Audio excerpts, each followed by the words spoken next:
Meet me after slashing your wrist, or at the end if you so insist. I'm persistent when told to cease and desist with this blasphemous shit. I suggest you grab a beer, grab a spliff. Shit's about to get racist, yo. It's some British TV. Jeez. I'm scared. Let's fuck it. Let's go. Hello, Mr. Garnett. Hello. I'm just saying to Marigold. Hey, less of the Marigold. It's Winston, if you don't mind. All right? Gongadin. Bloody immigrants. Where have you been? I'm sorry I couldn't make it this morning, Buana, but I had to go to Heathrow, meet my cousin. Oh, bloody marvellous. They're flying them in now. What's the hurry? Couldn't you get on the banana boat? He's fixed himself up with a job. I had to go and meet him, show him his dig. God, blimey, 4 million unemployed. They're flying his cousin in. What's he, a brain surgeon? Bricklayer. A bricklayer? Has he got his own odd? He likes to fly. I like to fly. I fly whenever I can. I flew up to Manchester when West Ham played up there. I flew up to Liverpool with them. I fly to a lot of away games, I do. Marvellous. A jet setters working for the local council now. Half ounces and Bruno. Hey, Mrs. Ollenbury smells that. You won't be safe. You'll be in for a hot time. Oh, yeah. And if the coppers smell what you're going to be smoking, mate, you'll be in for a long time, I'll tell you. Mr. Garnett, I'm very, very sorry to hear of the loss of your wonderful good lady. Sorry business. Yeah, well, happens to all of us, doesn't it? Oh, yes. But it was a very sad loss to me. It's a very sad loss to me, mate. Oh, yes. But I have lost a very good customer.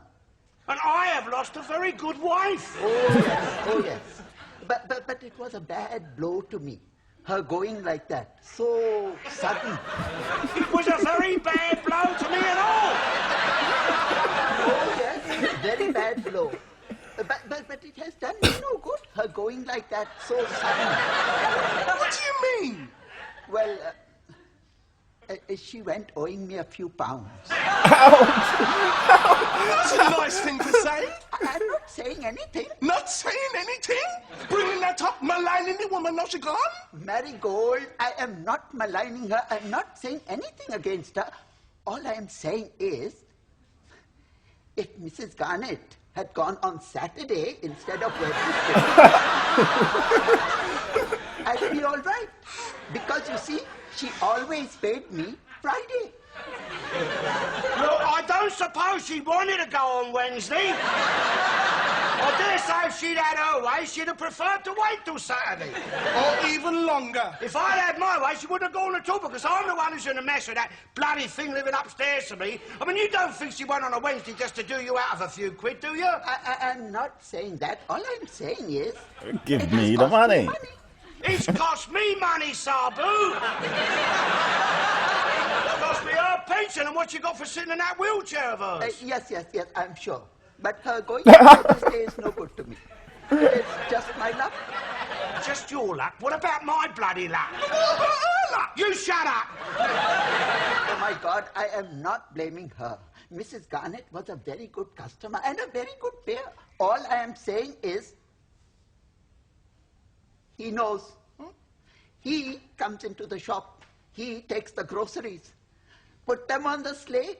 Mrs. Garnett will pay you later. And she did. She always paid you. Not now. She cannot pay me now. That I wonder how much it is. Sambo. This one orders. This Marigold orders. Put on the slate, put on the slate, put on the slate. And then she passes on. But it's not my fault, is it? I'm not saying it is your But why fault. are you telling me then? What does Mr. Garnett owe you? Mr. Garnett don't owe nothing. Mr. Garnett owes for this tobacco. That's all Mr. Garnett owes for. Well, what Mrs. Garnett owed? What Mrs. Garnett owed, Mrs. Garnett owed. I'm thinking this will happen. That's all very well you come along saying my missus owed you money. I mean, God, bloody, where's your proof, eh? I mean, any old Tom, Dick, Harry come knocking in the front door saying your wife owes the money, especially if she's passed on. She's not there to deny it to the face. Receipts. What proof have you? That's what I'm talking about. Proof, mate. Bills. Bills, mate. That's what I want to see, is bills signed. bills and statements, signed statements with signatures on them, John. That's how we do business in this country, John. Signatures, not by ESA. Want to take my custom elsewhere from now on. From now on, I buy British. What do you think I am? Bleeding Japanese? That wasn't as bad as the title made out it was going to be, for fuck's sake. I was expecting some vileness. That was just the average Saturday afternoon, wasn't it? Saturday evening. My dad used to like that. Like, it is what it is. Like, what people... You'll see people, the woke snowflakes and all that crap, right? And they say people didn't complain about it back in the day. We didn't have a choice. We had 3 channels. We had to watch something. And all 3 were probably going to be degrading somebody. We just accepted what it is. Growing up, I can't express how gassed I was. There was a show, Desmond. And then The Real McCoy. Growing up, that was it. And even then, I weren't on the show. Being mixed race. Christ, I weren't on the show. But at least it was some sort of familiarity. Like, I get it, but it's so easy to take it for granted. Representation. It's so easy. If you haven't experienced it, it's a blessing to you, and it's not a criticism to you. It just is what it is. But growing up, I was never on TV. When someone vaguely similar to me was on TV, it was always a stereotype. That particular one was bare stereotypes in one.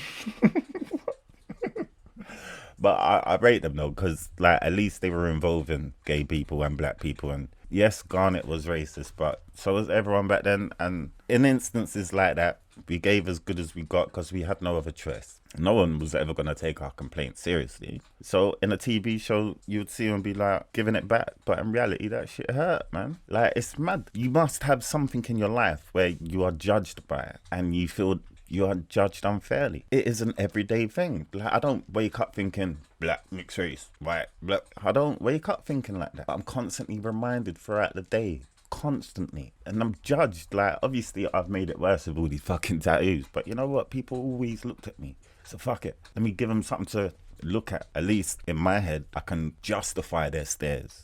Do you know what I mean? Just being a certain person, do you know what I mean? Like being from up north, like why would that suggest that you're friendly? Do you know what I mean? It's always the worst. Characterization. And when there's no representation, that characterization is all people have to go by. For me, I say you got to do a lot of shit for me to consider you racist. Like, genuinely. Just saying something isn't going to cut it, I'm afraid. Like, more likely you're just ignorant. And I do take into account, you have to take context in all walks of life.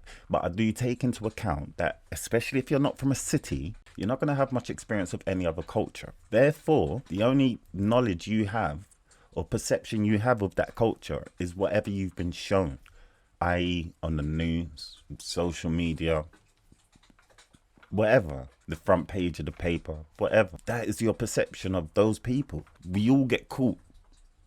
We all get caught in that stereotype. But the more exposure you have to various communities, the less the stereotypes make sense. Do you know what I mean? The word of the day at the moment is trans, and everyone's got a problem. And it's weird that everybody has a problem. It's mind-boggling that everyone has a problem with people existing, regardless what they're doing. If it's not hurting somebody else, I'm so confused. And what's even more mind-blowing is the various different communities that have a problem with it. Like, I expect it from Christian conservatives. I expect it because they're ignorant. They don't believe in what they say they believe. It's just a claim. They've never actually read the book. If they read the book, they wouldn't dare go around judging anybody, but that's all they do. Nobody else is ever good enough. And what's ironic about that situation is, if you're judging us and crucifying us, do we need to get punished again in the afterlife? No, so you're cutting your nose off to spite your face, because as soon as you get to heaven, who are you going to see? Dickheads. But I expect it from them. I do not expect it from black people. I understand where it comes from, but I do not expect it. How can you be black, understand the world of prejudice against us, and then turn around and be prejudiced against somebody else? That is fucking mind-blowing. That winds me up. I'm not going to lie, that winds me up. Most communities fall victim to that because we're all bombarded with the same propaganda. It's about trying to see through the propaganda and understand people are allowed to exist. Let them exist. So yes, shows like this, even though it was a racist show back in the day, it's all we had. But at the end of the day, it did open doors. And I can't knock it for that. It definitely opened doors, because shows like this is the only time I ever saw a black face on TV. Even if it was amalgamation of loads of stereotypes. Marigold. That's a good one. That's a good one.